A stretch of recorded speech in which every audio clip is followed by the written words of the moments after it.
sétimo domingo de Páscoa, série trienal C. O texto do Evangelho é João 17, 20, até o final do capítulo, até o versículo 26. Significativamente, o salmo do dia é o 133. Ó, como é bom e agradável viverem unidos os irmãos. A primeira leitura é Atos 1, 12 a 26, um texto muito interessante em conexão com essa temática dessa oração de Jesus, porque ali se fala sobre Judas, que abandonou a sua posição, por assim dizer, e da colocação de alguém em lugar dele. O texto para esse sétimo domingo, último domingo de Páscoa, é João 17, 20, e em todos os anos, na série A, B e C, nós temos um texto de João 17. Na série A é a primeira parte, na série B, que é de Marcos, a segunda parte, e na série C, que é este ano, nós temos a terceira parte. Então, João 17 está dividido em 3 partes, sempre no sétimo domingo de Páscoa. E é significativo que seja esse texto porque nós estamos após a ascensão e antes do Pentecostes. Jesus volta para junto do Pai e, como dizem outros textos do Novo Testamento, ele está lá a interceder por nós. E a gente pode perguntar, mas qual é a oração que Jesus faz? Pois aqui está a oração de Jesus. Conhecida também como oração sumo sacerdotal de Jesus, embora o texto aqui, texto de João 17, não fale ou não faça referência a um sumo sacerdote, mas à luz do Novo Testamento é um título que até se justifica. Então vamos ao versículo 20.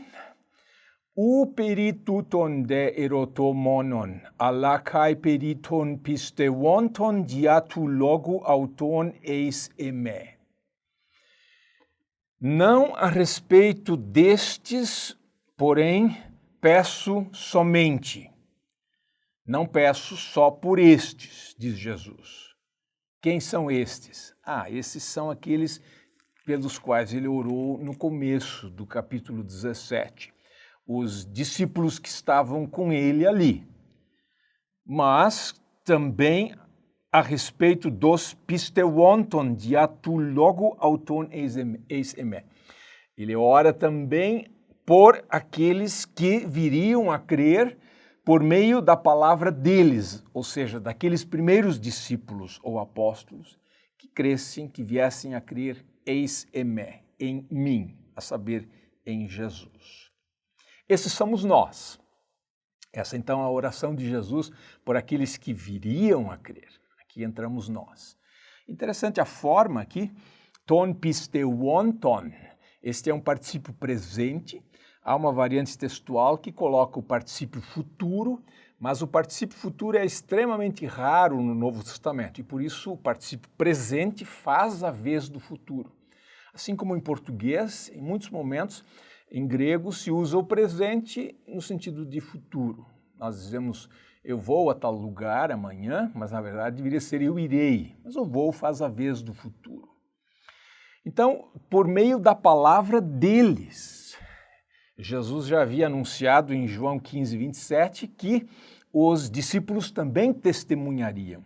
E no final do Evangelho, em 20, 29 e 31, ele os coloca como suas testemunhas. Ele os autoriza como seus apóstolos. Versículo 21. Hina pantes hen osin katos zy pater enemoi kai ego enzoi, hina kai autoi en hemin osin, hina ho cosmos pistewe hotizi me apestelas. Para que todos sejam um. Hina pantes hen osin. Para que todos uma coisa sejam. Não significa que... É interessante o uso do neutro, para que todos sejam hen. Heis mia hen. É a forma neutra do numeral 1, para dizer que é uma entidade, um corpo. Não significa que todos são iguais, mas todos são um corpo. Gálatas 3:28 diz a mesma coisa. As pessoas, as classes continuam diferentes, mas o corpo de Cristo é um só. Katos zi, pater, como tu, Pai, en emoi, em mim e eu em ti, para que também eles en hemin osin. Hina ho cosmos pisteu e hotisi mea pestelas. Aqui tem uma pequena sutileza que é importante. Jesus diz assim, o Pai permanece nele, em Cristo, e ele permanece em ti, a saber, no Pai, para que também eles, os crentes, os discípulos, en hemin osin, em nós estejam. Ele não coloca a unidade de pai e filho como modelo, dizendo assim como nós somos um, que eles também sejam um. Não, ele diz assim, para que assim como nós estamos um no outro, unidos, eles estejam em nós, mostrando que a unidade cristã se dá primordialmente no sentido vertical e não horizontal. Jesus nunca diz assim, tratem de ser unidos, comportem-se, sejam bonzinhos, façam a unidade cristã acontecer. Não, essa unidade é um dom, ela existe na medida em que estamos incorporados em Cristo e no Pai. E o que rompe a comunhão, a unidade, não são em si divisões, por mais lamentáveis que sejam, o que rompe a unidade é a apostasia, como ficou claro no caso daquele que se perdeu, que é Judas Iscariotes. Por isso a conexão com Atos 1, onde se fala de Judas que se desviou, depois alguém entra no seu lugar. Para que o mundo creia que tu me enviaste. Esse é um tema recorrente em João. O mundo precisa crer que o Pai enviou o seu filho, e esse filho é o filho, e ele está autorizado a fazer o que faz em nome de Deus. Versículo 22. Kai ego ten doxan hen dedokas moi dedoka autois, hina osin hen, katos hemeis hen. E eu, a glória a qual deste a mim, dei a eles, para que sejam um, como também como nós somos um. Então, a glória é um outro termo importante no Evangelho de João, a glória de Cristo, a sua glorificação, mais adiante ele vai falar disso de novo. Versículo 23. Ego en autois, kai zi en emoi. Hina osin teteleimenoi eis hen, hina ginoski ho cosmos hotizi me apesteilas, kai egapesas autus katos eme egapesas. Eu neles. Sim, essa é a linguagem normal. Cristo em nós. Nestle Aland aqui aponta na margem para Romanos 8:10. O Cristo em nós, Deus em nós. Por isso que está lá no versículo 21 é totalmente inusitado. Nós em Deus. Interessante essa ideia. O Pai, o Filho e nós. Esse é um triângulo amoroso, correto, perfeito, muito bonito. O Pai, o Filho e nós. Então, agora aqui no 23, eu estarei neles, e tu estarás em mim, para que sejam completos, aperfeiçoados nessa unidade. Essa unidade se dá pela permanência no Pai e no Filho. Para quê? Para que o mundo conheça, para que o mundo gnosque, hotizime apestelas, que tu me enviaste, kai egapesas autus katos eme egapesas, e amaste a eles como amaste a mim. Quer dizer, o Pai ama o Filho e ama aqueles que são do Filho. Aqui temos a expressão que é paralela a alguma coisa que está no 21, que vale a pena chamar a atenção. Para que o mundo conheça. No versículo 21, para que o mundo creia. Crer e conhecer são, nesse contexto, sinônimos. Dois verbos usados para designar praticamente a mesma coisa, se não for exatamente a mesma coisa. Versículo 24. Pater, hodedokasmoi, telo hina hopo eimi ego, kai ekeinoi osin met emu. Hina teurosin ten doxan ten emen, hen dedokasmoi, hoti egapesas me proc hataboles cosmo. Pai é uma forma do vocativo, porque essa é uma oração, Jesus se dirige ao Pai.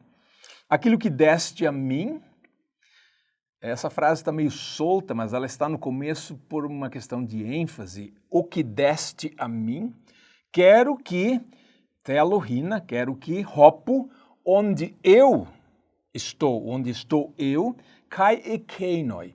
Esse kakeinoi, como kaiego, é comum no grego, uma forma de contração, uma crase.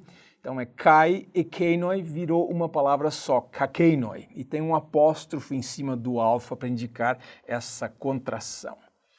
Para que também eles estejam metemu, comigo.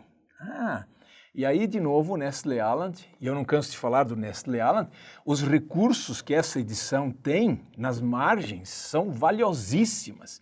A gente pode fazer todo um estudo bíblico só lendo o Nestle Aland. 1 de João 3,2, nós o veremos assim como ele é. Para que eles vejam a glória, a minha glória, a qual deste a mim, porque amaste a mim antes da fundação do mundo. Então, o Pai ama o Filho desde a eternidade. 25.